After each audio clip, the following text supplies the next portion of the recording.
Morning, you guys. So the time is now 6:33.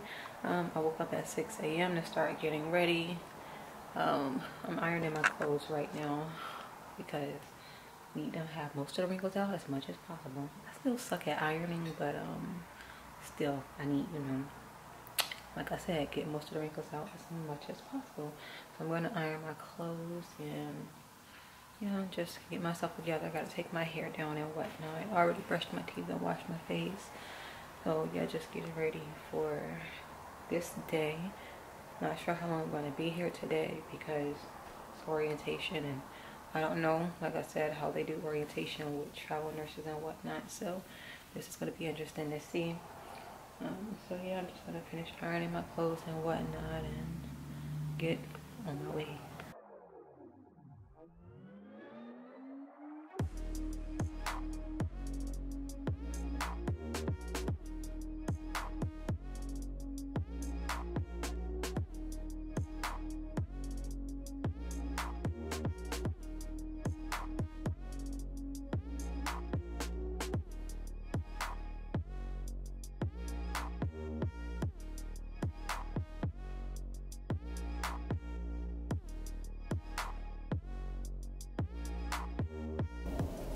Alright y'all, so it's currently 7:14 and I am on my way there.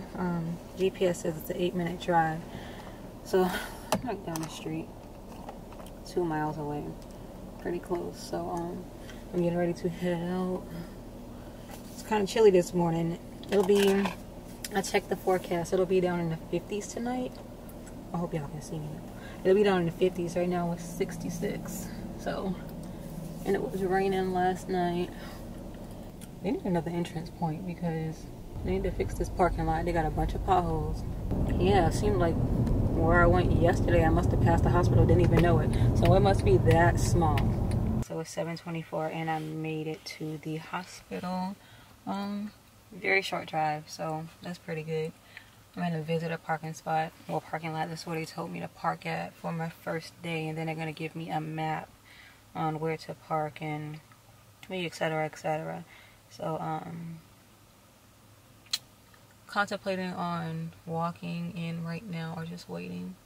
I think the people here are gonna be friendly. Some of the nurses walked out and they were waving at me and stuff. I'm like, oh hey y'all, hey, I know I don't know y'all, but hey. So I'm just happy to be back in the workforce and getting it in. So yes, I'm gonna go ahead and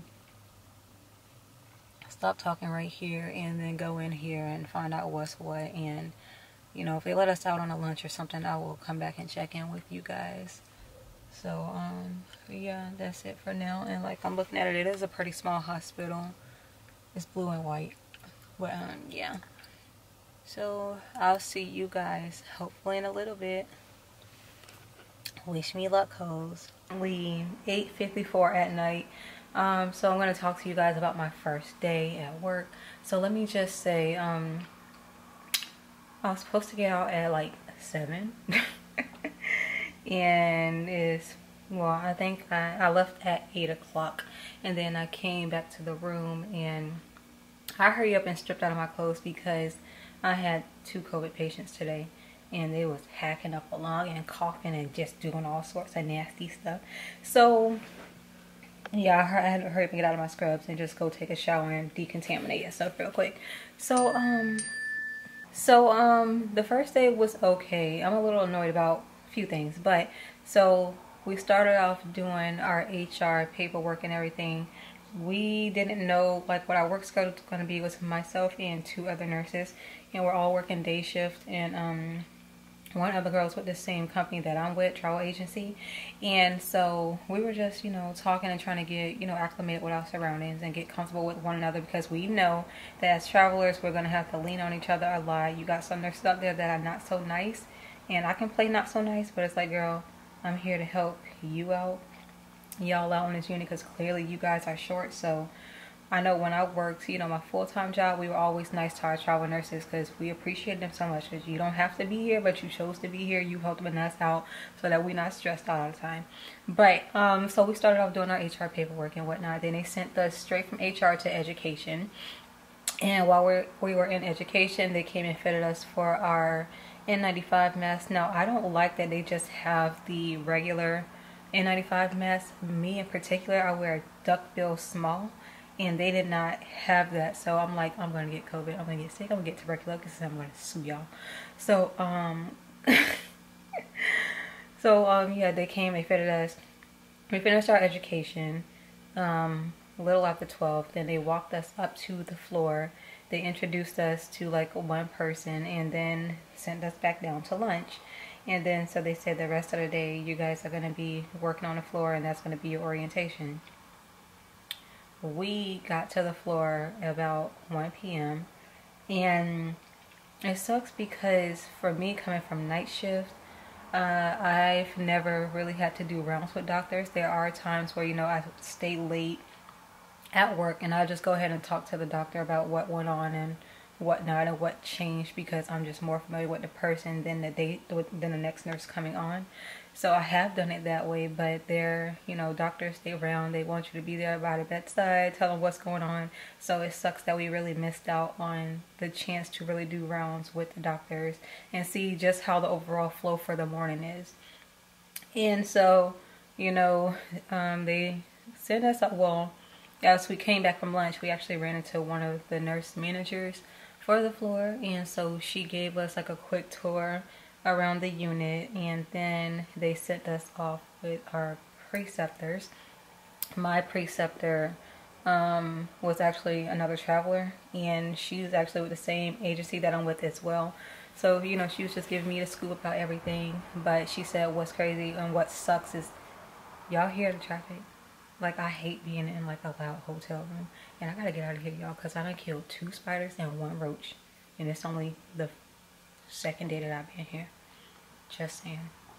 So she was saying that they like to give a lot of the travelers all of the COVID patients, and I mean, I don't mind working with COVID patients, but it's like you do want to break from them sometimes. So like, I have no problem voicing my opinion and letting them know that, hey, no, I need a break from these COVID patients. Like, y'all need to switch it up a little bit.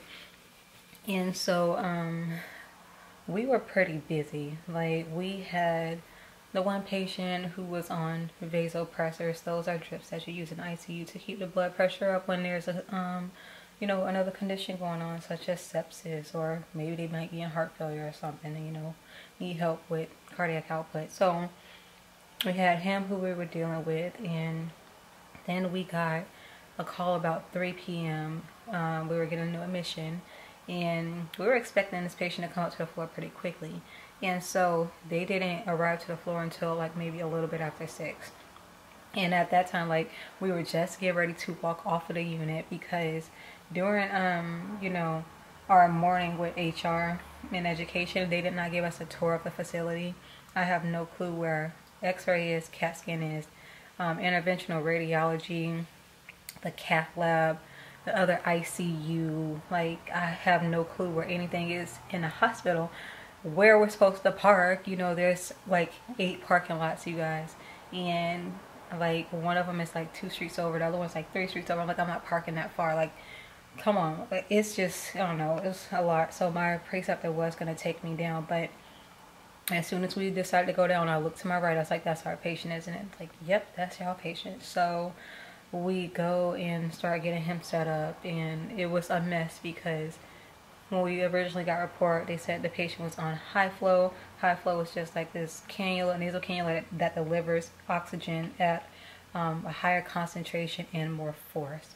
So for those patients that are in like respiratory failure, or, you know, just having really difficulty with breathing and stuff, we'll put them on high flow. But, you know, they're not to the point of needing to be intubated at that point in time. So they told us he was on high flow. The patient comes up, he's on BiPAP. We was like, well, when did this happen? Like, what's the change? And then it was just a lot going on. So we had to get him all set up and stuff in the room. Their monitors are completely different than from what I'm used to working with. I think I pretty much got the IV pumps down. I've never seen these ancient looking things a day in my life, y'all. But it was okay. I played with something different. And they told me that the charting system was going to be like the one that I used in my other facility, which is called Meditech. Y'all, I was like, this is not the Meditech I'm used to. I was like, I don't know what the hell this is, but this ain't Meditech. Like, ain't no way. There is so much work you have to do, so much clicking and stuff. I was like, I'd really rather go back to the version that we had at my hospital. Like, I used to complain about that one. If I could get that right now, I won't complain no more. I will shut up and just do my job, because you guys, like, there's so much clicking and so much extra work and so many hidden things that you have to find and stuff that you have to chart. And I was like, it's ridiculous. So we get that patient set up, and then he comes. He only has one IV. Well, in ICU, we like to have 2 IVs just in case things decide to go south. So we try find an IV on him. He had hands, but no, we try to avoid the hands as much as possible. So we had to get an ultrasound machine. Now, my preceptor, she said that she went to Advent Health, and she said she recommends that I go there for my next contract, because she said she learned so much at Advent. She's like, there was so much to learn, so much to take in, and she's like, I actually learned how to do IVs using the ultrasound machine at Advent. So yeah, she was just telling me that I should probably go there for my next contract. Hold on, y'all, I need to drink some water. So I had one little cup of water today. Well, I had a bottle of water from HR. So yeah, she said I should go there. We did. It took us a minute to get that, to get IV in, and just trying to do like his H&P and everything. H&P, getting him squared away. He was a very nice guy, but had to make sure that he could breathe and everything. It just took a very long time, hence why we got out at 8 p.m. And then another thing was that I wanted to get my schedule.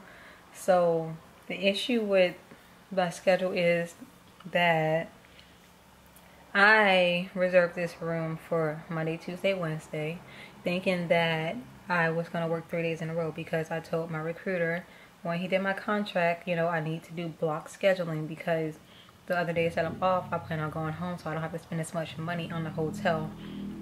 Although the stipend that they're giving us for the food and housing, like, it's really, really freaking good. We don't get that first paycheck until next week, so it's like we get paid every Friday except for the first week that we work, and it's like they back pay you for the previous week that you worked. So I was like, everything is coming out of my pocket right now. It's like, it's not that big of a deal, but it's like, if I don't have to be here and pay the extra money, then why be here and pay the extra money? I'm not gonna just go home. And then another thing that I want to do is that those days that I'm off, I just want to go home, and the night before I come back, or the day before I come back, make a meal that, you know, that I can eat leftovers for 3 days, so I'm not out buying food constantly, because that's another big thing, that like, there's really nothing around here, and I don't want to be eating fast food and stuff. Like, like, I'm really at this point where I just want to eat vegetables all day. Like, I feel like my body needs vegetables. So so yeah, if I don't have to, you know, spend the money being here and stuff, then I don't want to.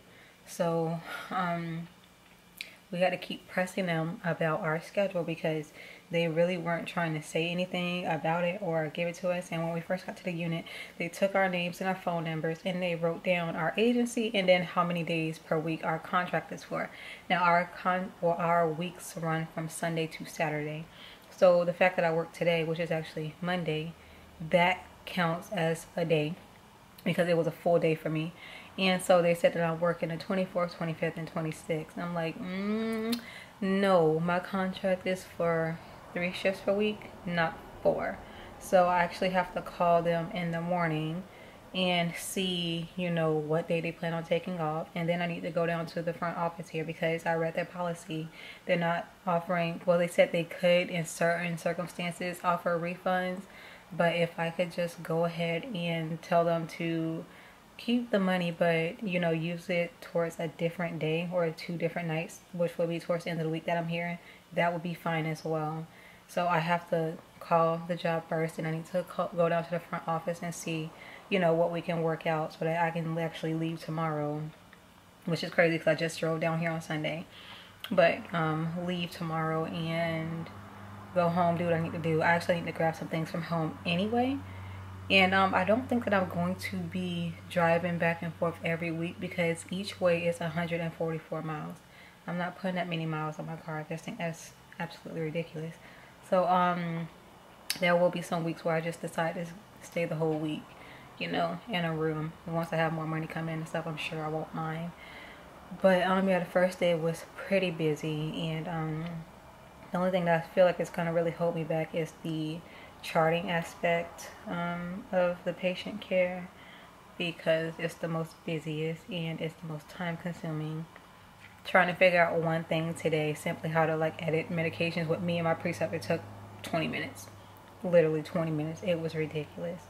So yeah, that's how my day went. But I'm excited for this new journey. I'm excited to, you know, definitely get away from what I'm used to and meet new people. It's crazy. I've already met so many travelers, you know, and it's only the first day.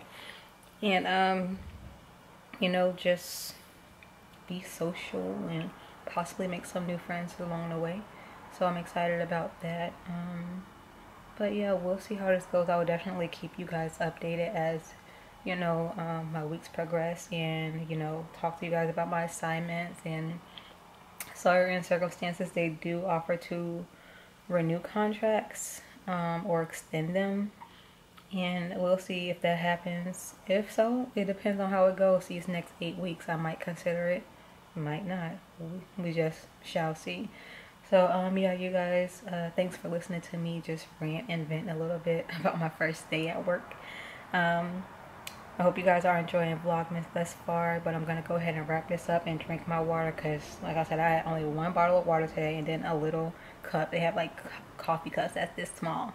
And yeah, just try to relax a little bit and figure out what my next move is going to be. I always got to plan ahead for the next move. So yeah, I will see you guys tomorrow for another day of Vlogmas. Good night, y'all.